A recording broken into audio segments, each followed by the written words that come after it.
Ao Senhor pertence a terra e tudo o que nela se contém, o mundo e os que nela habitam. Ouviremos agora a palavra de Deus. A palavra de Deus.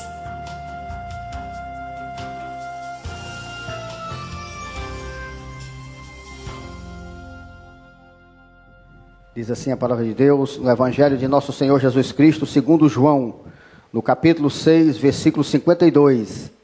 Disputavam, pois, os judeus entre si, dizendo: como pode este dar-nos a comer a sua própria carne? O que me motivou, o Espírito de Deus, a trazer este versículo, essa palavra, para dar um esclarecimento, um ensino, porque, como muitas passagens da Bíblia, é uma das passagens mais, eu digo assim, mais agressivamente adulterada e distorcida que a gente vê. Não somente os judeus, né, mas grandes denominações que se dizem religiosas, e por falta de um tempo a mais, pedindo de Deus, não pelo conhecimento acadêmico, mas pela graça de Deus, a iluminação da palavra, elas distorcem, uns por ignorância, outros por conveniência, mas o certo é que entendem totalmente errado, completamente errado, o significado dessas palavras de Jesus Cristo. Porque a gente tem visto no nosso caminhar que quando o homem, caído no pecado, ele tenta interpretar a Bíblia, ele tem uma terrível tendência de transformar o alimento em veneno. Ele traz para si, ele sempre tenta justificar. Porque ele vai pela mente e ele sabe que aqui tem poder, então eu vou traduzir, interpretar de maneira que atenda ao meu anseio. E o maior erro que eles cometem é exatamente o texto fora do contexto. Sempre tem e é usado como um pretexto para justificar algo. É daí a quantidade, né, de doutrinas que existem. Mas não é complicado como as pessoas pensam. Não é, a gente tem visto nesses anos aqui, que quando Deus nos ilumina, a gente entende perfeitamente. Agora, a única maneira de você conhecer a Bíblia, entender a Bíblia, é você ir vazio para ela. Se você for já cheio, e for com a intenção de encontrar distorções, incompatibilidades, e aí, meu amigo, é o fim. É por isso que há tantas denominações. Mas você já viu que é um Deus só? É um Deus só. Mas todo mundo usa a Bíblia. Tem a Bíblia do crente, a Bíblia do católico, quando é a mesma, igual, não tem diferença. Como é que pode? Tem dois povos, são as maiores duas denominações do mundo, e uma caminha diametralmente oposta à outra. Se as duas têm o mesmo código, se as duas têm o mesmo livro orientador, alguém está errado. Porque está claro o que Deus falou aqui, né? Então, o que a gente vê é isso. Tem muitas doutrinas criadas pela cabeça do homem, mas a de Cristo é uma só. É uma só. O problema é que o homem não quer reconhecer que ele é um pecador. Aí ele vai para a Bíblia, aí ele leva para as obras, eu vou ser caridoso, eu vou ser isso, eu vou ser aquilo. Ele quer se compensar de alguma forma. E a primeira coisa que ele tem para receber a Bíblia é reconhecer que ele é um pecador, que ele é imundo, que todos estavam caídos, a Bíblia diz, todos carecem da misericórdia de Deus. Como o homem não quer aceitar isso, aí ele procura uma maneira de se justificar. É aí onde ele distorce. É aí onde ele fala coisas e cria doutrinas e denominações que realmente não faz parte daquilo que Deus deixou aqui. Jesus foi muito claro, né, para aqueles que estão no Espírito, quando mais de uma vez ele pronunciou essa assertiva, como nós vemos aqui em João 6, 35, 48. Declarou-lhes, pois, Jesus: eu sou o pão da vida. O que vem a mim jamais terá fome, e o que crê em mim jamais terá sede. Eu sou o pão da vida. João 6, 50, 51. Este é o pão que desce do céu, para que todo o que dele comer não pereça. Eu sou o pão vivo que desce do céu. Se alguém dele comer, viverá eternamente. E o pão que eu darei pela vida do mundo é a minha carne. Meu irmão, se for fazer uma tradução, se for uma interpretação literal daqui, se a pessoa não for lá nos originais, não contextualizar e, acima de tudo, não receber a iluminação do Espírito Santo, vai falar um monte de asneira, um monte de besteira, mas não vai falar aquilo que o legislador, aquilo que Deus, Jesus Cristo, quis nos falar quando ele deixou esses versículos. Olha, vejamos com atenção o que esses versículos não querem ensinar. Seguramente, vamos agora pelo lado negativo. O que é que esses versículos não querem ensinar?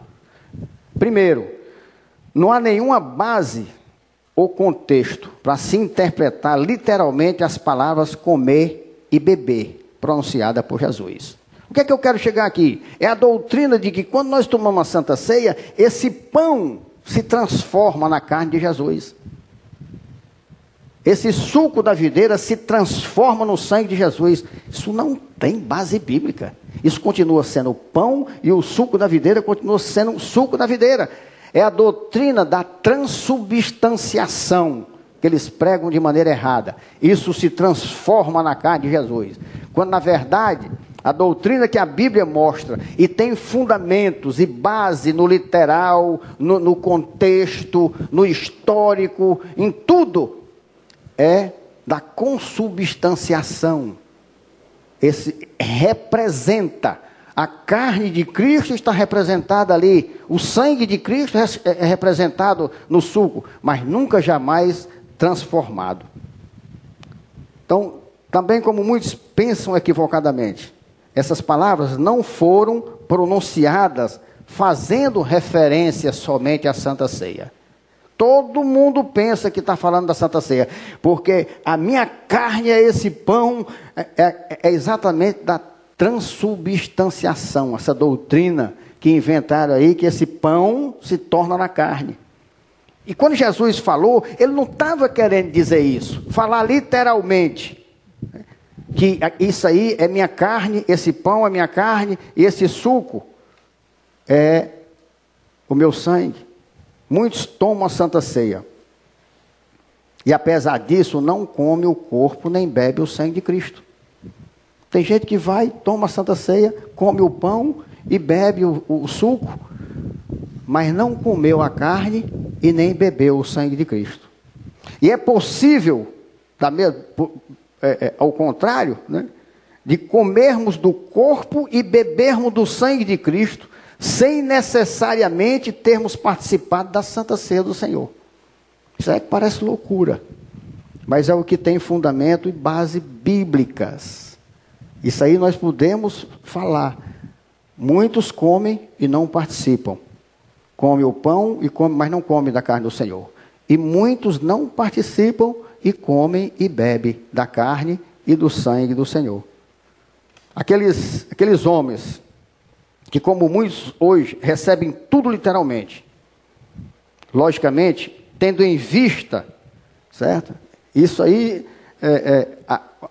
a aberração que eles declararam. Quando eles disseram aqui em João 6,52, Disputavam, pois, os judeus entre si, dizendo: como pode este dar-nos a comer a sua própria carne? Este como pode, ele nos faz lembrar outros como pode, outras indagações de dúvidas, que denotam a falta de confiança e credibilidade em Jesus, como nós vamos ver em algumas passagens a mais. Tudo eles materializam, tudo eles não levam realmente para o lado espiritual. O que é que Jesus, Cristo estava querendo dizer com aquilo? É muito mais profundo. Quem realmente come a carne de Cristo e bebe a carne de Cristo, é aquele verdadeiramente cristão. Isso é um engano grande em todas as denominações, inclusive na que se diz evangélica. E eu vendo muitos com essa dúvida e muitos na prática da afirmação desse erro, Deus me trouxe essa pregação, esse ensino, esse estudo, para que nós entendamos o que é que o nosso mestre quis e quer nos dizer com isso. Este como pode nos faz lembrar outros como pode e outras indagações de dúvidas que denotam a falta de confiança e credibilidade em Jesus. Como nós vemos em João 3,4, perguntou-lhe Nicodemos: como pode um homem nascer sendo velho? Pode porventura voltar ao ventre materno e nascer segunda vez? Porque Jesus disse para Nicodemos que o homem tinha que nascer de novo. Ele estava falando o quê? É a mesma coisa daqui, ele estava falando nascer do Espírito. É por isso que as pessoas passam a vida inteira, elas se convertem, vêm à frente, certo? E elas continuam sofrendo a acusação do diabo do seu pecado. Por quê? Porque elas não aceitaram, elas não receberam pela fé o nascimento de novo em Cristo. Então, ela fica convertida na mente, mas com a velha pessoa dentro dela. Ela não nasceu de novo em Cristo. Ela continua recebendo a acusação do diabo. Teve uma irmã aqui que passou alguns anos na igreja, uma mulher de Deus, mulher assim, você via o testemunho dela, mas era uma mulher triste. Alguns sabem desse testemunho. E aquilo me incomodava. E um dia eu chamei e disse: minha irmã, me diga uma coisa. O que é que se passa na sua vida? Você é uma mulher de Deus. Você é uma mulher que tem testemunho. Mas eu vejo tristeza em você. Você não tem paz. E eu não estou entendendo. Tem algo que você... Ela começou a chorar. E disse: pastor, há anos atrás eu cometi um pecado. Mas especificamente há 7 anos.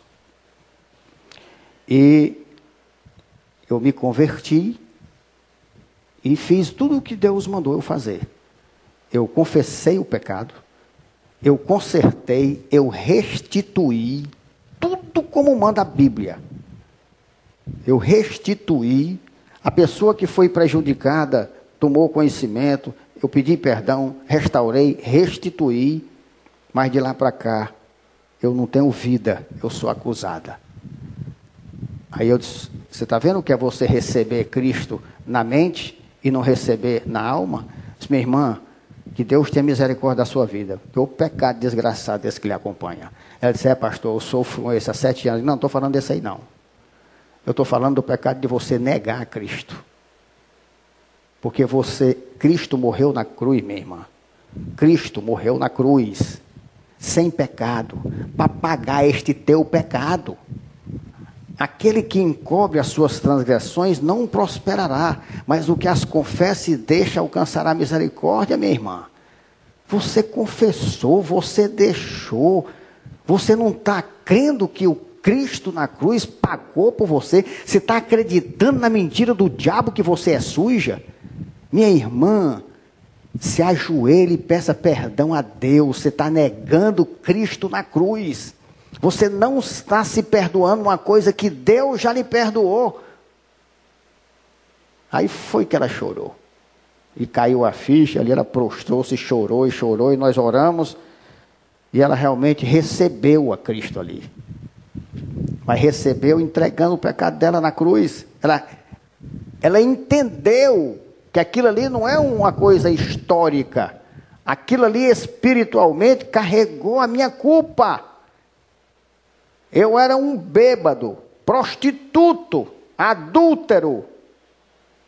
No dia que eu nasci em Cristo, acabou. Quem quiser acreditar, acredite, mas o diabo não me culpa mais de nada. Diabo, fala da minha vida, de Cristo para frente. Me mostra, diabo, eu com a prostituta. Me mostra eu com um copo de cachaça, de uísque, sei lá do que for. Me mostra, Satanás. Tu quer mostrar para trás. Por quê? Porque quando ele mostra para trás, ele está negando Cristo. Ele está dizendo que Cristo não tem poder na minha vida para me limpar. Vai para lá, demônio. Filho de Deus morreu na cruz, pagou. Eu era isso aí. Pior, Satanás. Muito pior. Eu sei quem eu era. Porque tu não examina meu coração, porque tu não é onisciente. Só Deus. E o que passava de pecado no meu coração é maior do que o que tu sabes, Satanás. E eu fui liberado, pagou, Deus, Cristo pagou esse pecado. Aí o cara está na igreja, ex-prostituta, ex-drogado. Que ex o quê, rapaz? Já pensou? O pastor Humberto é ex-adúltero. Vai para lá, Satanás. Esse aqui não. Esse aqui nunca adulterou na vida dele. Porque eu morri, nasci em Cristo. O velho morreu. A Bíblia diz, tudo se fez novo. Aí o cara diz, é bom demais, assim é bom demais. O cara faz tudo o que não presta e depois... Meu amigo, você estava na depravação, você estava sem opção. Se Cristo lhe trouxe, é claro que você tem que viver essa nova vida agora. Tudo se fez novo, as coisas velhas se passaram. Não recebo, acabou. E sabe o que é maravilhoso? Minha mulher recebeu isso, minhas filhas recebeu isso, mas recebeu mesmo, sabe? Porque não tem aquele dedo quando tem um problema. Mas você fazia isso. Hoje tu é santo. Nunca eu ouvi da minha mulher, das minhas filhas, nunca, nem nas maiores crises, dificuldades que nós passamos, nunca. Sabe por quê? Porque ela entendeu, se tu apontar o dedo para o meu passado, tu está apontando o dedo para Cristo. Tu vai prestar conta com Ele. Vamos tratar do nosso negócio daqui para frente. E daqui para frente, graças a esse Cristo na cruz, porque eu sou nova criatura, não tem adultério na minha vida. Não tem imoralidade na minha vida. Não tem. Por isso que eu adoro esse Deus. Por isso que eu sou louco por Ele. Como eu sempre digo, eu sou louco por aquele que me deu juízo. O nosso Senhor Jesus Cristo. Então nós temos que entender Cristo como algo verdadeiro. Eu tenho que vivê-lo, não posso ser religioso não. Chegar na igreja, falar de Cristo, falar de... E em casa do mesmo jeito, minha vida não mudou nada. Converter quer dizer mudar de direção. Você vai no trânsito, faça a conversão à direita, não é converter, não é voltar? Então vinha para cá num caminho de imoralidade, fiz a conversão para o caminho da santidade. Isso é converter. Se eu não fizer essa conversão, não houve nada. Nem recebeu Cristo, nem nada. Isso quer dizer que tem que ter mudança de vida. Se não tiver mudança de vida, é mentira. É mentira. E o que tem muito por aí são igrejas lotadas de farsas, religiosos, brincando com Deus.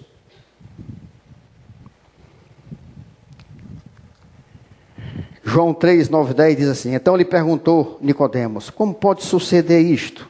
Acudiu Jesus, tu és mestre de Israel e não compreende estas coisas? O que Jesus estava querendo dizer com isso? Não adianta, meu irmão, o conhecimento, não adianta as minhas graduações em teologia, em outras faculdades, pós-graduações que eu tenho, especialização. Não adianta. Isso aqui é pelo Espírito. O escritor que fez é que tem que me iluminar. Aí Jesus disse: rapaz, tu é mestre em Israel e não compreende essas coisas?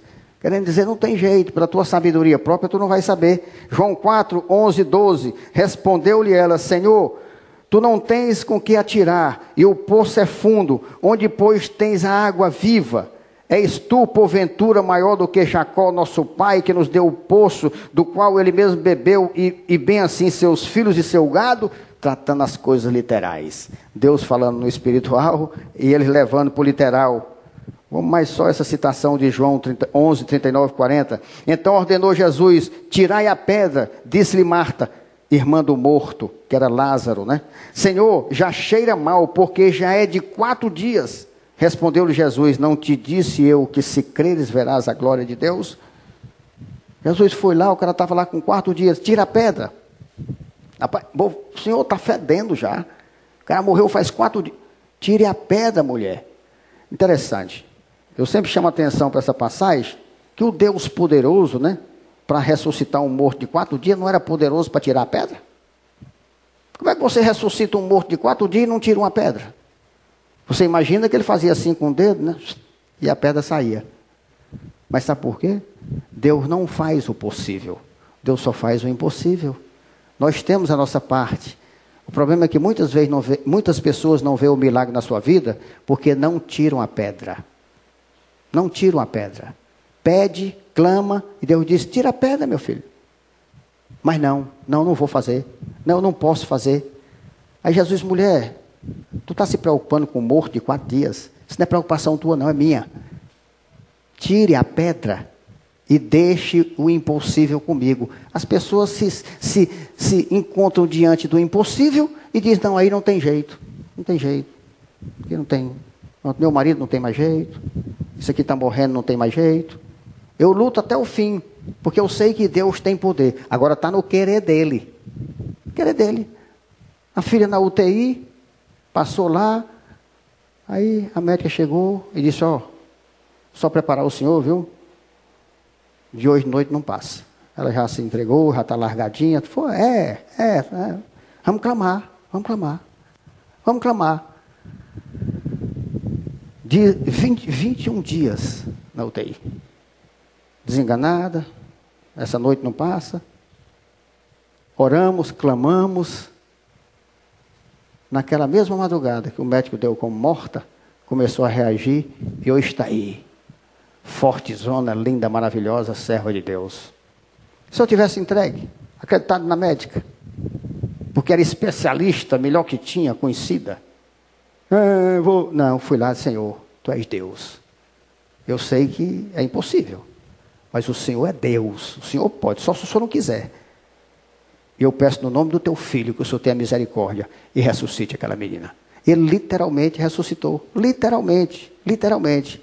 Porque nem médico, nem ninguém soube entender aquilo. Mas sabe por quê? Porque eu não fui olhar. O impossível não é comigo, é com Deus. Eu fui pedir sabendo que ele podia. O meu Deus pode. O meu Deus pode. Se ele não fizer, é porque ele não quis. Porque eu não sou merecedor. Mas poder ele pode. Nada está na condição do poder de Deus. Nada. Tudo ele pode. Está no querer de Deus fazer por você. Então suplique, peça, clame, não desista. Porque o nosso Deus é Deus do impossível. Uma das características, né, que daqueles que gostam de interpretar a Bíblia literalmente, é isso aí: falta de fé. A descrença jamais entenderá os mistérios da salvação. Jamais. João 6,52. Disputavam, pois, os judeus entre si, dizendo: como pode este dar-nos a comer a sua própria carne? A resposta de Jesus, ela não tem como objetivo abrandar suas declarações anteriores. Pelo contrário, ele as fortalece acrescentando algo que, além de impossível, era absurdo. Porque Jesus passou a declarar que eles não deveriam somente comer a sua carne, mas também beber o seu sangue. João 6, 53 e 56. Respondeu-lhe Jesus: em verdade vos digo, se não comerdes a carne do Filho do Homem, e não beberdes o seu sangue, não tendes vida em vós mesmos. Quem comer a minha carne e beber o meu sangue tem a vida eterna, e eu ressuscitarei no último dia. Pois a minha carne é verdadeira comida, e o meu sangue é verdadeira bebida. Quem comer a minha carne e beber o meu sangue permanece em mim, e eu nele. Jesus jamais iria contra um preceito da lei, mandando beber sangue. A Bíblia não se contradiz. Primeira coisa que me chamou a atenção para confirmar que Jesus não estava falando aquilo literalmente, foi que eu não posso dizer que isso aí se transformou no sangue de Jesus, porque Deus abomina e proíbe beber o sangue. Gênesis 9:4. Carne, porém, com a sua vida, isto é, com sangue, não comereis. Levítico 3:17. Estatuto perpétuo. Para não dizer que no Novo Testamento se acabou. Não. Estatuto perpétuo, lei eterna, será durante as vossas gerações em todas as vossas moradas. Gordura nenhuma, nem sangue, jamais comereis. Proibindo sangue. Levítico 17:10. Qualquer homem da casa de Israel ou dos estrangeiros que peregrinam entre vós, que comer algum sangue, contra ele me voltarei e o eliminarei do seu povo. Mais um, Levítico 17:12. Portanto, tenho dito aos filhos de Israel: nenhuma alma de entre vós comereis sangue, nem o estrangeiro que peregrina entre vós o comerá. 17:14, Levítico. Portanto, a vida de toda a carne é o seu sangue. Por isso tenho dito aos filhos de Israel: não comereis o sangue de nenhuma carne, porque a vida de toda a carne é o seu sangue. Qualquer que o comer será eliminado. Então, adotar o ponto de vista literal sobre o comer a carne e beber o sangue caracteriza uma grande blasfêmia e, consequentemente, profanar o que é santo. É certo que muitos enganadores e enganados comem e bebem no sentido literal, quando participam em pecado da Santa Ceia. Mas nunca, jamais, esse ato literal de comer a carne e beber o sangue os introduzirá no céu. Grande engano que prego. O cara vem cheio de pecado e toma a Santa Ceia. A Bíblia diz que aquele que comer do pão e beber do vinho em pecado, sem discernir o pão, está bebendo condenação. Aí o cara acha que pode chegar aqui numa formalidade, num cerimonialismo maior do que a Bíblia. E vou tomar a Santa Ceia, estou em pecado e vou me limpar. Santa Ceia não livra ninguém de pecado. Santa Ceia é uma manifestação externa de uma realidade interna. Se eu estou em comunhão com Cristo, eu vou simbolizar de maneira tangível, fazendo uma representação de que Cristo está em mim, porque tão forte, de maneira tão tangível, como eu estou comendo esse pão e o sangue através desse suco. Mas eu tenho que estar em comunhão com Ele, senão isso aí não tem valor nenhum, a não ser para condenação. A verdade é que nos falsos cristãos que não foram regenerados e ainda estão caídos, existe uma demoníaca ansiedade em atribuir um sentido carnal às expressões bíblicas. Tais pessoas, com suas atitudes mundanas, se esforçam para transformar o verdadeiro cristianismo em uma questão de formalidades e cerimônias, obras e realizações, sacramentos e ordenanças, tudo restrito ao que podemos ver e sentir, nada espiritual. Nada. Na verdade, tais pessoas não gostam da ênfase do cristianismo, que reputa como prioridade a condição do coração do homem, e que nada, absolutamente nada, substitui a prática da palavra em suas vidas. Você pode batizar, como diz aí, casar e batizar, tomar a Santa Ceia, comer o pão, tomar o suco, comer a hóstia, receber a bênção do pastor, do padre, do papa, do Chico, do João. Se tu não tem vida, o destino é um só, porque o salário do pecado é a morte, e a morte eterna. Nenhum cerimonialismo, nada purifica nem limpa ninguém, mas expressa o que você é. Porque se eu não sou estudante e mando fazer uma carteira falsa, aliás, falar em carteira falsa, rapaz, tem uma boa para a igreja. Eu terminei um curso aí, eu vou resguardar o nome, tá? E é nível superior. Aí eu tinha que receber o diploma. Aí me pediram o histórico do 2º grau. Aí eu questionei, rapaz, é difícil. 2º grau eu fiz há 40 e poucos anos atrás, né? Não tem mais como eu... Agora eu dou histórico de faculdades federais que eu fiz, eu dou histórico de pós-graduação que eu fiz em universidade, eu dou comprovante que eu estou terminando um doutorado. Meu irmão, isso aqui isso é uma universidade cristã, que se diz cristã. Um pastor é quem dirige. Graças a Deus, Deus me ama. A proposta foi para o pastor Júnior. Tu acredita que esse pastor, conhecendo o pastor Humberto, chegou para o pastor Júnior e disse, rapaz, logicamente, ora, o cara concursado, tudo, já pensou, eu não tenho um histórico do 2º grau, com a ruma de curso? E rapaz, eu lhe dou todas essas universidades, tudo, até o doutorado agora, não me pediu isso, aceitou o diploma e tal. Não, ligou para o pastor Júnior. Digo, pastor Humberto, que nós vamos resolver. Aí o pastor Júnior disse, como? Ele é pastor, viu? Eu tenho um jeito de arrumar um certificado de segundo grau falso para ele. O pastor Rui me contando, eu digo, oh meu Deus, muito obrigado. Muito obrigado, meu Deus.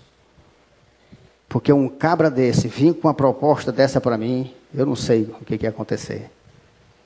Isso pode existir, meu irmão. Olha, o cara me conhece, sabe os meus posicionamentos. O cara faz uma proposta dessa. O que é que ele não faz com os ladrões por aí? Diga o pastor Humberto que a gente consegue um certificado falso para ele. Aí o pastor Júnior diz, rapaz, ainda bem que tu falou que tu não vai com esta conversa para ele, não. Tu não vai com essa conversa para ele, não. Daí, eu peguei essa palavra, eu não queria esse certificado velho, não. Mas agora eu quero. Só, olha, mande deixar, porque senão eu vou entrar na justiça e você vai ter que saber mostrar onde é essa fábrica de certificado falso. Ou então me dê o meu, que eu quero saber, e até marcou, vou saber se o bicho é verdadeiro, porque depois dessa aí, nem nesse aí eu acredito mais. Você já pensou como é que está, meu irmão? Pastor, ele está servindo a Santa Ceia, tem gente seguindo ele. Essa é a condição da igreja hoje. Essa é a condição da igreja hoje. Eu fiquei estarrecido, eu não acredito, rapaz, que o cara tenha coragem. Ele me conhece, mas você sabe, é tão cínico, que ele pensa assim, eu vou... Não, ele diz que é essa santidade toda, mas para ele receber o diploma dele, aí eu vou fazer, ainda vou ficar com ele na mão. É, pastor, mas teu certificado foi com 2º grau falso. Essa, meu irmão, é a situação, é a realidade da igreja hoje. É triste. É os apóstolos que estão por aí, é os mercenários. Aí como é que uns homens desses vão me querer em associação de pastores? Tem uma galeria lá. Aí eu mando uma foto bem grande para eles botarem lá, galeria de pessoas não gratas. Aí eu digo que eu sou o presidente. Bote eu como primeiro aí. Não querem nem ver a cara do pastor Humberto. Querem nem ouvir falar. Associação dos Pastores do Ceará, não sei de que lá. E um nome altamente, né? É um nome perfeito. Comece. Eu nunca vi um nome tão adequado. Vocês foram realmente inspirados para colocar esse nome. Porque essa é a situação. Eles têm raiva porque eu denuncio. E vou continuar, porque a Bíblia manda eu fazer isso.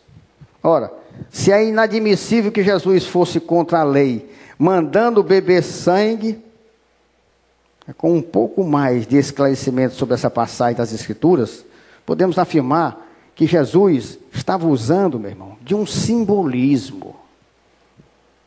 Com a ajuda do Espírito Santo de Deus, nós vamos considerar atentamente o verdadeiro significado dessas palavras, comer carne e beber o sangue, obtendo um conceito mais claro e verdadeiro a respeito do seu significado. João 6,53. Respondeu-lhe Jesus: em verdade vos digo, se não comerdes a carne do Filho do Homem e não beberdes do seu sangue, não tendes vida em vós mesmo. Comer a carne do Filho do Homem e beber o seu sangue, sem os quais não tendes vida em vós mesmo, significa receber pela fé o sacrifício de Cristo.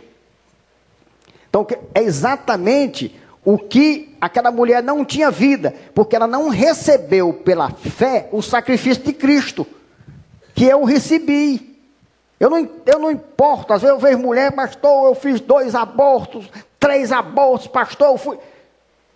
Minha irmã, você está em Cristo, você está limpa, você é nova criatura, você entende que você nasceu de novo, você entende que você morreu e nasceu, o pecado te matou, aí Cristo você foi regenerada, gerada de novo, minha irmã.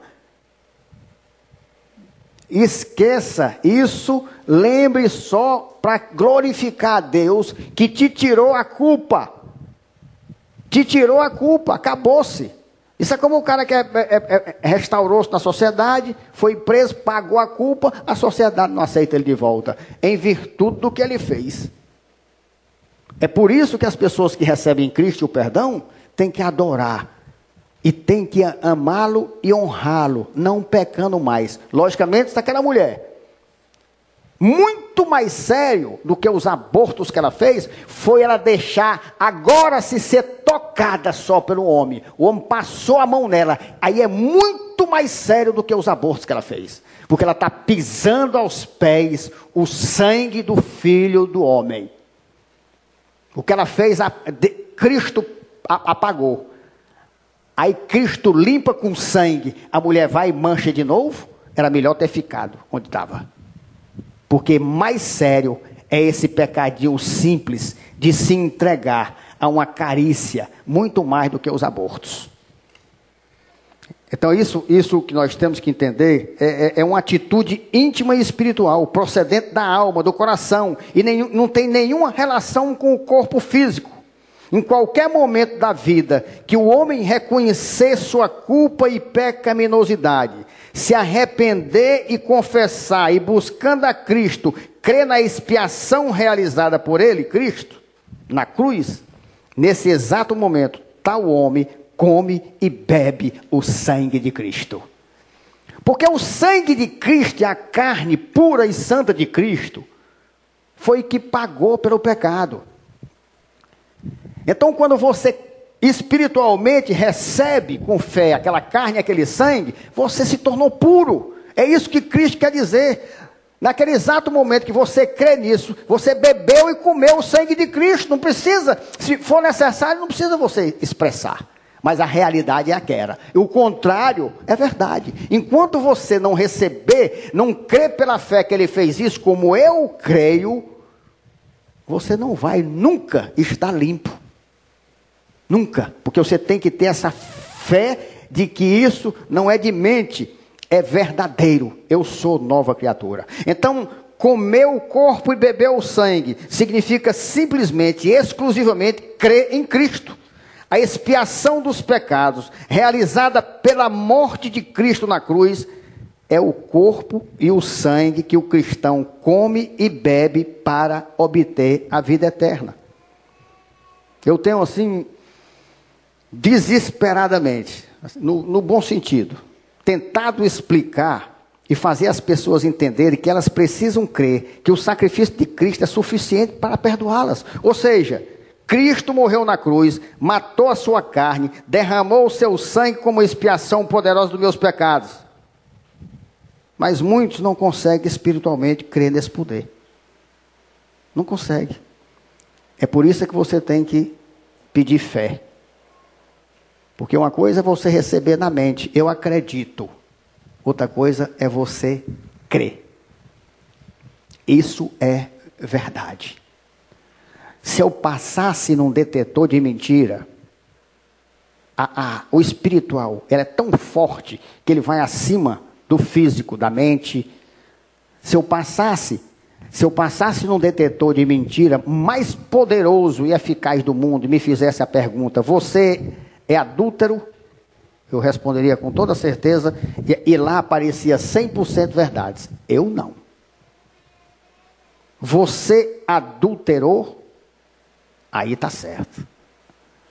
Lá no passado, o velho, o que morreu. Mas esse aqui, não. Porque se eu não crer nisso, eu tenho que rasgar a Bíblia. Porque a base de toda a Bíblia é o sacrifício expiatório de Cristo. É o sacrifício, é a morte vicária dele. Se eu não crer nisso, que ele me fez nova pessoa, eu saia da igreja. Vá fazer o que você gosta de fazer. Porque você pode fazer tudo no mundo, mas se você não crê nisso, você não é convertido.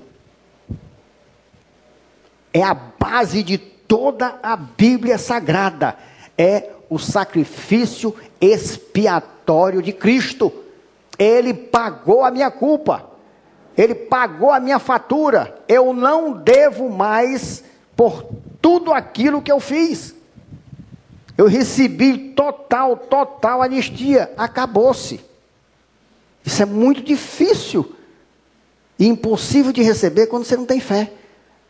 O diabo sabe disso e fica acusando. Cadê que ele me acusa? Me acusa não. Você sabe qual é o esforço dele? É fazer-me cair agora. O esforço dele é fazer-me cair agora. Porque ele sabe que o que Cristo pagou por mim, eu não recebo mais não.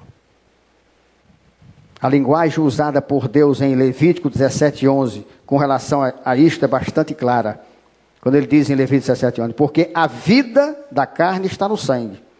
Eu vou-lo tenho dado sobre o altar, para fazer expiação pela vossa alma, porquanto é o sangue que fará expiação em virtude da vida.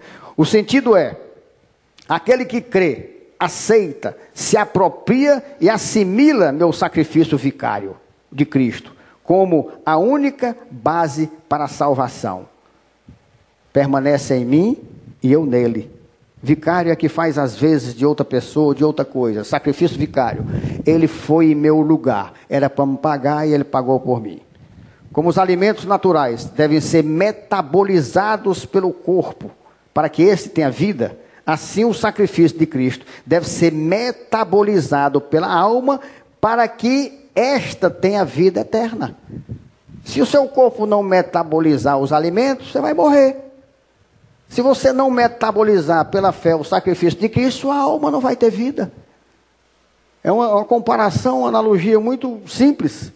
O que temos aqui, na verdade, é a doutrina do derramamento voluntário do sangue de Cristo como resgate para a salvação dos eleitos de Deus.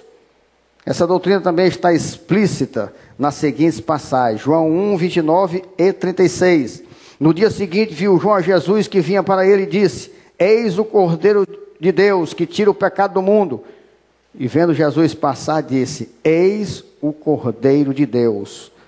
Mateus 20, 28. Tal como o Filho do Homem, que não veio para ser servido, mas para servir e dar a sua vida em resgate por muitos. Cordeiro de Deus. Ele foi sacrificado por causa dos meus pecados, fazendo uma menção a que o sacerdote antigamente sacrificava os animais para pagar os pecados. Ele é o Cordeiro de Deus. Ele foi sacrificado para pagar o meu pecado. É isso que a Bíblia diz de ponta a ponta. Semelhantemente, depois de cear, tomou o cálice, dizendo: este é o cálice da nova aliança, no meu sangue, derramado em favor de vós. Atos 20, 28. Atendei por vós e por todo o rebanho sobre o qual o Espírito Santo vos constituiu bispos, para pastorear a igreja de Deus, a qual ele comprou com o seu próprio sangue. Várias outras passagens em Coríntios, Efésios, Colossenses, Hebreu, 1 Pedro, 1 João, testifica essa doutrina e interpretação. Vamos citar só Apocalipse 1:5. E da parte de Jesus Cristo, a fiel testemunha, o primogênito dos mortos e o soberano dos reis da terra, aquele que nos ama e pelo seu sangue nos libertou dos nossos pecados. Apocalipse 12:11. Eles, pois, o venceram por causa do sangue do Cordeiro e por causa da palavra do testemunho que deram, e mesmo em face da morte, não amaram a própria vida. Apesar de muitas tentativas terem sido feitas com o intuito de entender esse comer a carne e beber o sangue, num sentido físico, literal, essas interpretações não encontram nenhuma sustentação nas Escrituras. Primeiro, porque essa passagem, na qual, por implicação, Jesus fala a respeito de comer a sua carne e beber o seu sangue, é claramente, você falando um termo mais teologicamente profundo, para que os eruditos saibam que, com humildade, nós recebemos de Deus também essa condição. Isso aqui é um que se chama mashal. Mashal é um termo hebraico comumente traduzido por parábola, mas é um dito paradoxal, um comentário velado e contundente, frequentemente na forma de um enigma com alto poder hermenêutico. A igreja, quando eu falo um pouco mais técnico, a igreja já tem maturidade. O que eu disse aqui foi numa palavra mais técnica, teológica, do que Deus falou antes aqui. Eu só fiz botar de uma maneira mais erudita. Até porque Deus permite, para que se algum doutor em divindade estiver ouvindo e quiser questionar, rapaz, esse cara leu, esse cara estudou. Ele não está falando aí o que ele acha que é, não.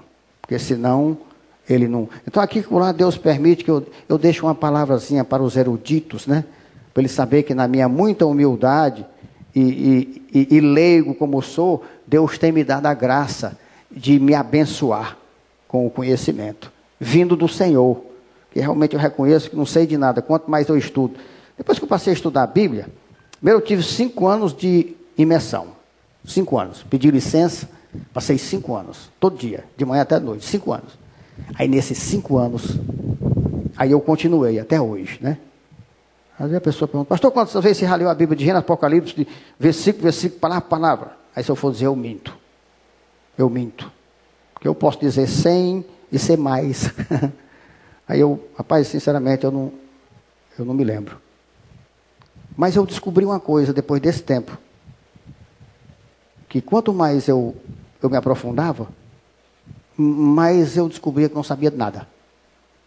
Como é que você, quanto mais conhece, mais sabe que não sabe de nada? É difícil você entender isso. Para quem fez curso em universidades federais muito renomadas e tal, é difícil você dizer Senhor, se não tiver a iluminação. Porque nós sabemos que ela foi inspirada por Deus a homens escolhidos. Ela está revelada aqui. Está revelada. Acessível a todos. Mas tem um problema. Ela tem que ser iluminada. Se ela não for iluminada realmente... E Deus disse que... Jesus disse no momento, né? Glórias a ti, ó Pai, que revelou essas coisas aos pequeninos e as escondeu dos sábios. Para que não venha dizer que é com muito conhecimento acadêmico que você vai conhecer Bíblia, que não vai, não. Vai não. Não foram 5 dias, não, foram 5 anos. E aí parei, não de estudar, que eu faço diariamente, mas a imersão, depois dos 5 anos eu parei. Estou me aposentando, aí eu vou voltar, fazer a mesma coisa de manhã até de noite, até Cristo voltar. Segundo, se aceitarmos a interpretação dessas palavras no sentido estritamente literal, temos que aceitar, olha aqui, primeiro que Jesus diz que sangue nem pensar.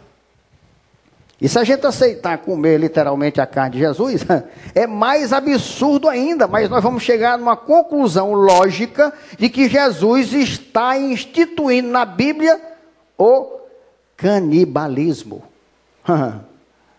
Já pensou? Deus mandando eu ser um canibal? Então, descarta-se essa possibilidade. Ele proíbe o sangue e nem ia mandar eu ser um canibal. Então, essa interpretação literal não tem. Terceiro,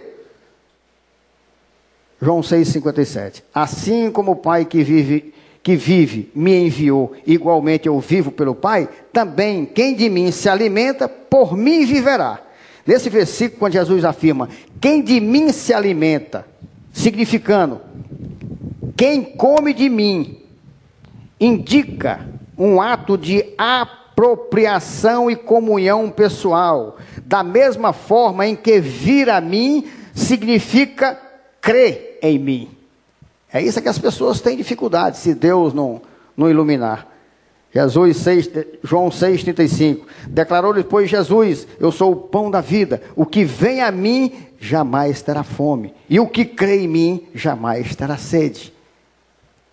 Quarto, Jesus afirma que o que come da sua carne e bebe do seu sangue, Cristo permanece nele e ele nele, como a gente viu em João 6,56, quem comer a minha carne e beber o meu sangue, permanece em mim e eu nele.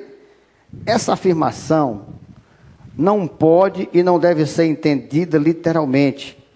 Sem dúvida, a sua interpretação deve ser metafórica, significando uma comunhão íntima com o Senhor. Jesus usou a ilustração comer a carne e beber o sangue, representando a qualidade da comunhão, da similaridade e intimidade que deve haver entre Cristo e o cristão. O que é que Deus diz? Por isso deixa o homem pai e mãe e se une à sua mulher, tornando-se os dois uma só carne. Quando você vai no original, carne, aí é corpo. Tornando-se os dois um só corpo. Eu me tornei um só corpo? Espiritualmente, sim.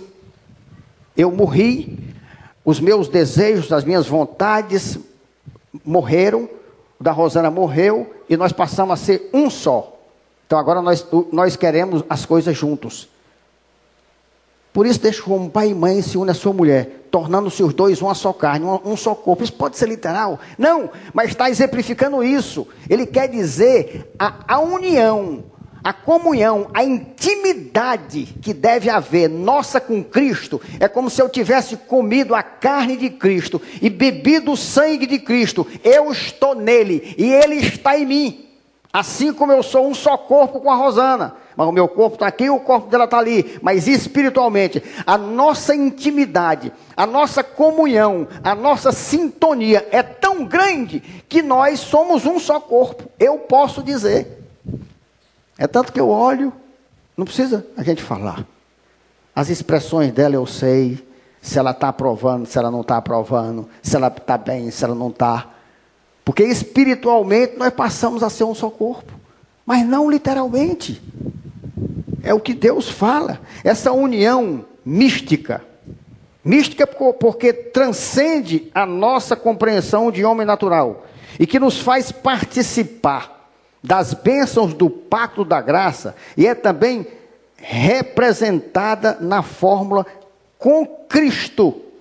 É a mesma coisa. Com Cristo. Eu devo estar junto com Ele, andando com Ele, como eu estou junto com a minha mulher. fazendo tudo com ela, participando e compartilhando tudo com ela. Gálatas 2, 19, 20. Porque eu, mediante a própria lei, morri para a lei, a fim de viver para Deus. Estou crucificado com Cristo. Isso pode ser literal? Não, mas eu estou crucificado. O meu pecado foi, minha culpa foi para a cruz. Eu fui crucificado, eu morri em Cristo e nasci de novo em Cristo. Logo, já não sou eu quem vive, mas Cristo vive em mim. E esse viver que agora tenho na carne, vivo pela fé no Filho de Deus, que me amou e a si mesmo se entregou por mim. Você está vendo? Agora, esse viver que eu tenho agora na carne, eu tenho na carne agora Cristo. Eu vivo Cristo, vivo pela fé no Filho de Deus. Então, é pela fé. Ele vive em mim, não é de maneira tangível, é pela fé. Ele se torna mais tangível do que esse pão que eu como representando. Agora, Deus deixou o sacramento e deixou isso porque nós somos humanos e nós precisamos de coisas tangíveis para facilitar o alcançar da fé. Aí, quando eu como isso, eu sei que eu estou comendo pão. Eu sei que eu estou comendo pão. Mas no espírito eu disse, assim como esse pão está na minha boca, ele vai ser metabolizado pelo meu, assim Cristo em mim. Eu recebi pela fé, minha alma o recebeu, ele vive em mim e eu nele. Isso é o que diz a palavra de Deus. Então, comer da carne e beber do sangue, representando uma união espiritual e verdadeira, quer dizer, simplesmente estar verdadeiramente com Cristo, em Cristo. Efésios 1:3, bendito Deus e Pai de nosso Senhor Jesus Cristo, que nos tem abençoado com toda sorte de bênção espiritual nas regiões celestiais em Cristo. Ele está recebendo a bênção por nós. Por isso que ele é o nosso advogado. Efésios 1:5, nos predestinou para ele, para a adoção de filhos por meio de Jesus Cristo, segundo o beneplácito de sua vontade. Efésios 1:9, desvendando-nos o mistério da sua vontade, segundo o seu beneplácito que propusera em Cristo. A bondade, Deus fez no Filho toda a morte, o sofrimento, tudo no nosso lugar, pelo seu beneplácito, para que junto com ele nós reinemos com Deus na glória eterna. Por isso eu tenho que estar em Cristo. Nós podemos tirar valiosas e importantes lições práticas desse texto bíblico, quando aprendemos que a carne e o sangue indicam o sacrifício de Cristo, e o comer e beber indicam crer em Jesus. Esses versículos nos ensinam grandes verdades fundamentais, que são características do verdadeiro cristianismo e prática de fé do verdadeiro cristão. Primeiro, nós aprendemos que não há salvação se não tivermos fé na expiação de Cristo. Ou seja, o sacrifício de Cristo é eficiente e suficiente para pagar todos os meus pecados, sejam eles quais forem. Pagar e apagar, meu irmão. Se tu era e veio para Cristo e crê nisso, tu está limpo. Não deixa o diabo te pegar e te sujar, não. Não acredita que ele é mais poderoso na mentira dele do que o sangue de Jesus, não. Mulher, se tu fez o que fez, tu veio para Cristo, cuida do teu corpo. Ele é templo do Espírito Santo, guarda teu corpo. Não interessa se o marido foi adúltero, não interessa se a mulher foi adúltera, não interessa. Aí tem pessoas que não entendem isso. É aí onde tem que perdoar. Quem está sem Cristo está na depravação total. Ele tem princípios morais, que dependendo da pressão do pecado, ele bota a sua natureza pecaminosa para fora ou não. Mas são como pessoas que vivem num barril de pólvora. Dependendo, sabe aquele ditado do mundo que diz, a situação é que faz o ladrão? Ou seja, Tem muita gente que está caladinho, sem pecar, porque não recebeu a tentação grande ainda. Mas se receber, cai. Então tem homens bons, melhores do que os outros, em relação a eles. Mas o nosso referencial é Cristo. Mas o melhor homem do mundo sem Cristo, se o diabo botar nele, ele cai. Ele cai. Porque sem Cristo não tem bom não. Não tem. O cara tem princípios morais, ele sabe o que é certo, ele sabe o que é errado, ele abomina muitas coisas, mas ele faz, em certos momentos, coisas que ele abomina.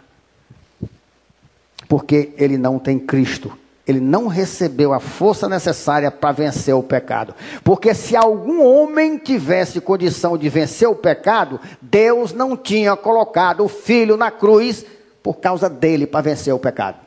Então é uma blasfêmia a pessoa dizer, eu posso ficar sem pecado. Ele está dizendo, Deus, não havia necessidade de matar teu filho na cruz por causa de mim, porque eu consigo viver sem pecado. Nenhum homem na terra consegue. Ele pode ter fases boas, e ele pode ser maravilhoso em relação a outros homens, mas em relação a Deus, ele está na depravação total. Dependendo da circunstância, ele bufa no chão e faz pior do que o pior homem. Da mesma forma que no Antigo Testamento, aquele que não comesse do cordeiro pascal morreria, assim também não há vida para o pecador que não comer a carne e beber o sangue de Cristo, da forma como nós aprendemos aqui. Não podemos esquecer que a fé na expiação realizada por Cristo nos une a Ele nos mais íntimos vínculos possíveis e assim outorgando-nos o direito aos privilégios mais elevados e inimagináveis. Por isso que Ele está nos abençoando com toda sorte de bênçãos nas regiões celestiais, bênçãos espirituais, porque nós estamos com Ele. Assim podemos afirmar e todos entenderem. Nossas almas serão saciadas na sua fome, na sua sede, pois a carne de Cristo é verdadeira comida e o seu sangue é verdadeira bebida. João 6,55. Pois a minha carne é a verdadeira comida e o meu sangue é a verdadeira bebida. Essa comunhão e essa união com Cristo, em Cristo, nos abençoa com tudo o que precisamos. Nos dá vida não somente no presente, mas por toda a eternidade. João 6,54. Quem comer a minha carne e beber o meu sangue tem a vida eterna, e eu o ressuscitarei no último dia. Rapidinho, o que Deus quer dizer aqui? Que Jesus vem e os mortos serão ressuscitados para o dia do juízo. Todos, todos. Por isso que a Bíblia diz que o mar devolverão os seus mortos. O cara pode ter morrido queimado, pode ter morrido afogado, não ter achado o corpo dele. Tudinho ressuscita no dia do juízo. Tudo, tudo. Ressuscita no último dia. Aí a Bíblia diz que ali Deus vai dar o veredito final. O cara ressuscita para ir para o céu ou para o inferno. Nós temos que ressuscitar, se apresentar ao juiz e aí ele dizer para que lado vai. Todos, nenhum deixa de ressuscitar. E eu ressuscitarei no último dia. João 6,58. Este é o pão que desceu do céu, em nada semelhante àquele que os vossos pais comeram e contudo morreram. Quem comer este pão viverá eternamente. Aqui ele está fazendo menção do maná, lá no deserto, que os pais nossos, né, Abraão, Isaac, Jacó, comeram e morreram. Mas o pão vivo, que é Jesus que desce do céu, quem desce comer, quem tiver essa comunhão com ele, tem a vida eterna. É diferente do maná, que a gente recebeu, caía do céu, né? Caía do céu. O maná vinha do céu, mas alimentava o corpo, mas você morria. Aí Jesus disse, esse pão que desceu do céu agora, se você tiver comunhão com ele e comer dele, você não morre, você tem a vida eterna. Terceiro, nós aprendemos que o ato de fé, de crer na expiação consumada por Cristo, é unicamente pessoal. Deve ser vivido diariamente. Assim como não adianta eu comer e beber por outra pessoa, não adianta eu crer por outra pessoa. Tem gente que quer salvar os outros. Tem gente que quer salvar os outros. Não adianta, uma pessoa não come, a outra engorda. Não adianta. Acontecesse isso, pensou? Quantas mulheres que têm raiva das outras não faziam mal com a mulher pode ter, nem engordar, né? Eu comer para outra engordar? Mas não adianta, se você comer, quem vai engordar é você. Aqueles que se alimentam bem, né, os seus corpos são fortes, nutridos e revigorados. Da mesma forma, quando vivemos essa fé em Cristo, comendo da sua carne e bebendo do seu sangue, sentimos a vida e a paz do nosso homem interior. É isso que eu vivo, é isso que as pessoas não entendem. Pessoa que tem saúde, ela sente o corpo bem. Eu tenho 59 anos, faço academia, penso uma saúde de ferro, mas nem se compara com a saúde do meu espírito. Porque acolá pega uma virose, aí dói não sei o quê, e faz... Mas o espírito não. É sendo massacrado, injuriado, caluniado, traído, apunhalado, mas está lá. E a Bíblia diz que um corpo doente, um espírito forte o sustenta. Mas um espírito doente, quem o sustentará? Então, muito melhor, meu irmão, é comer dessa carne espiritual, desse sangue, que ele resguarda a minha vida eterna. Em segundo plano, eu vou cuidar do meu corpo. Mas primeiro, eu tenho que cuidar do meu espírito, do meu corpo espiritual, da minha alma. Senão eu tô trabalhando em vão. Cuido do meu corpo bonitinho e tal. Todo mundo morre. Aí eu não alimentei a vida espiritual. Aí eu morro as duas mortes, né? A física e a eterna espiritual. Quando eu posso cuidar, por isso que Deus diz, né? Olhai para as coisas que não se veem, porque as coisas que se veem se exterminarão. E as que não se veem são eternas. Então nós temos que dar mais valor às coisas espirituais, à nossa comunhão com Cristo. Porque nós cremos numa vida do outro lado. E em dois lugares. Um que é fogo eterno e outro que é graça eterna. Então por que eu não posso? Eu vivo muito bem. Sou o cara mais feliz do mundo. Sem ser em detrimento da minha vida eterna. Eu acho que isso não é ser burro, não. Nem doido. Eu acho que isso aí, pelo contrário, acho que é ser muito sabido. Estou vivendo bem aqui na terra e resguardando minha vida eterna. Onde é que tem loucura aí, pelo amor de Deus? Agora, muitos só vão saber no dia, né? Só vão saber no dia. Quando forem determinado o seu lugar de sofrimento, que aí não tem morte, não. Tem gente que pensa que no inferno morre. Não, não morre, não. A Bíblia diz que no inferno os caras pedem para morrer e não morre. Porque o sofrimento é tão grande que o cara pede para morrer, mas não morre, não. O cara fica imortal no inferno. Para sofrer, para sofrer. Agora, se morrer é muito bom, acabou o sofrimento. É realidade dura. É muito mais duro do que você pode imaginar. Às vezes eu ouvi um crente dizer, uma cena de prostituição, pessoal, isso é o inferno. Eu digo, inferno? Não é essa, rapaz. Se o inferno fosse assim, todo mundo queria ir para lá. Isso não é inferno não, rapaz. Isso aí é a porta que leva para o inferno. Ora, se o inferno fosse desse jeito, rapaz. Agora, isso aí é o que leva para o inferno. Que são esses pecados imundos, que o mundo está cheio, a igreja está cheia, as famílias estão cheias. É uma esculhambação. Hoje é normal. Dentro de casa, é a filha com a namorada, é o filho, é os cabas se casando, e está tudo normal. Normal, tudo para o inferno. Não temos nada contra, mas a verdade tem que ser pregada. Mas é a lei, pastor, vai para o inferno o juiz que fez a lei e aqueles que praticam a lei. Deus é Deus. Não tem bom não, Deus é Deus. Agora nós não podemos atacá-los, nós não podemos ofendê-los, mas pregar eu tenho que pregar. Sai preso, pastor. Eu digo, é o jeito. Mas não sou eu que digo não, é a Bíblia. A Bíblia diz que você vai para o inferno. Eu vou dizer o contrário? Não posso. Pedro disse, olha, é melhor que eu obedeça a Deus do que a homens. Deus manda a gente obedecer a lei do homem até enquanto ela não vá contra os mandamentos de Deus. Aí, meu amigo velho, se for para ir contra o mandamento de Deus, pega a sua cruzinha, pega a sua cadeiazinha e vai, mas não nega a Deus, não. É como, muitos cristãos estão morrendo agora exatamente porque não negam a Deus. Que é um absurdo, né? Que a gente falou de cristofobia. É um absurdo. E ninguém fala nada, rapaz. Ninguém fala nada. Aí você vai contra o comportamento desequilibrado, totalmente fora do natural, aí é uma homofobia. Que conversa é essa, rapaz? Homofobia é você ter ódio da pessoa, perseguir a pessoa, querer matar a pessoa.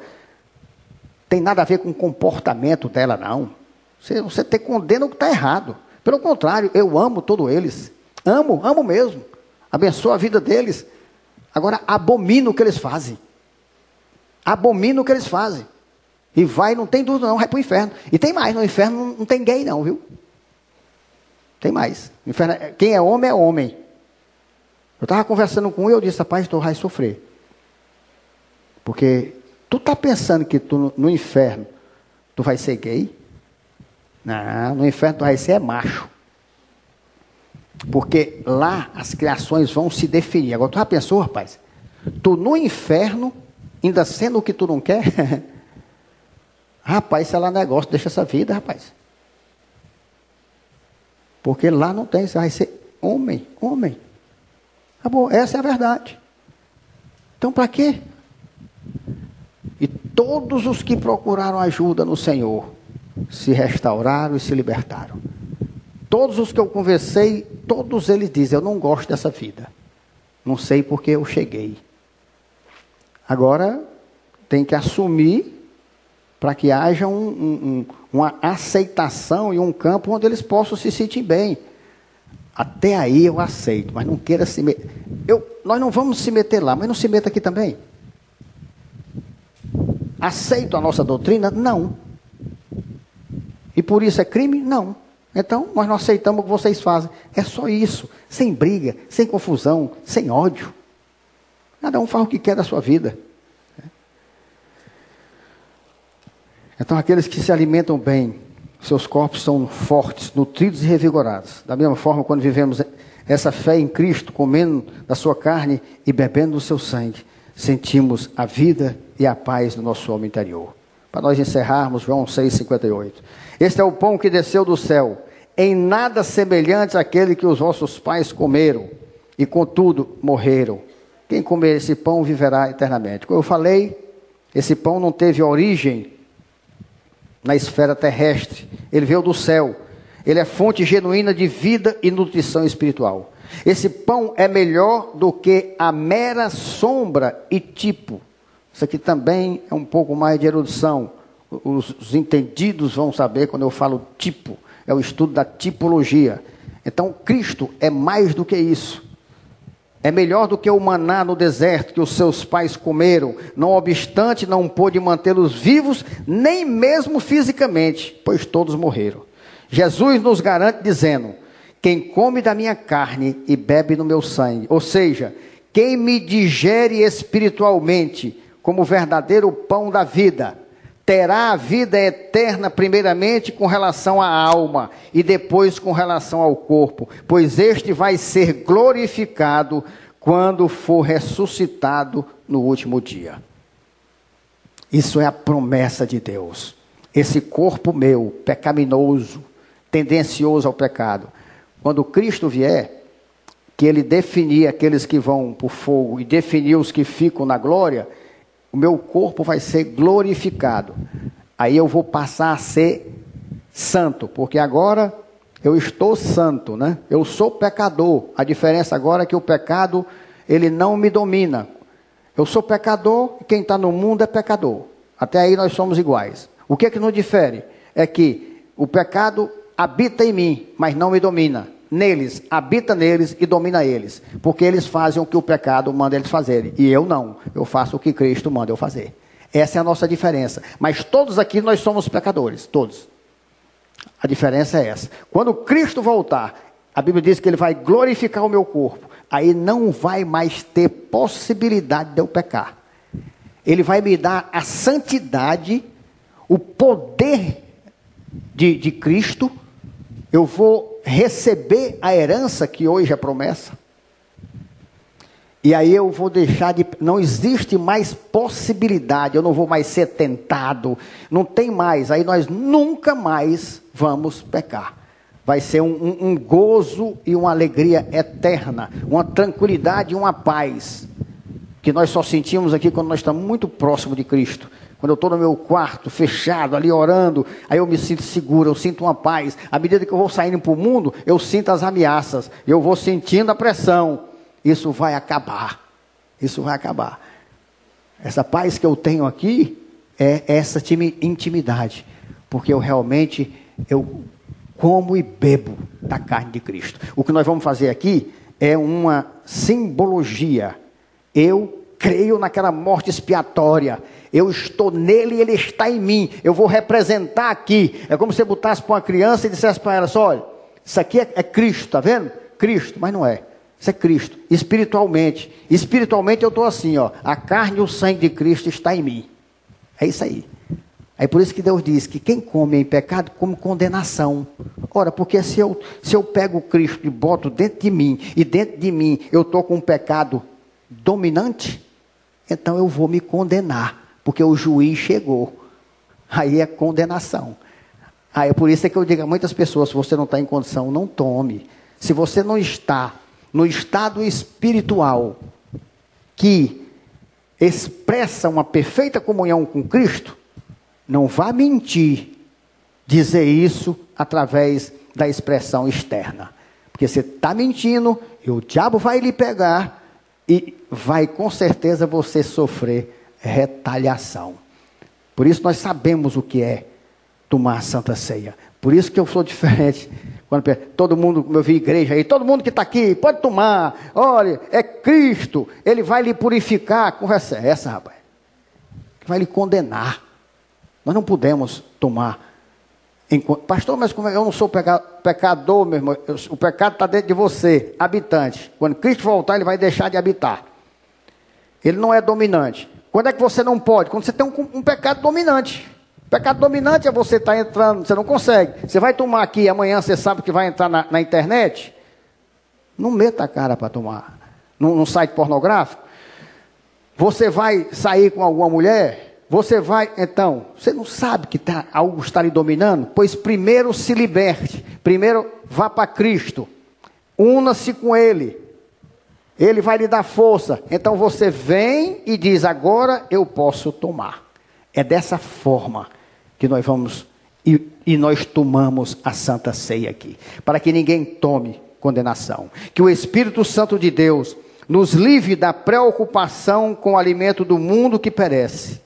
E não alimenta, não fortalece as nossas almas. E nos dê fé, para que nos alimentemos do pão que desceu do céu, comendo assim dessa forma espiritualmente a sua carne e bebendo o seu sangue, e vivamos eternamente, em nome de Jesus.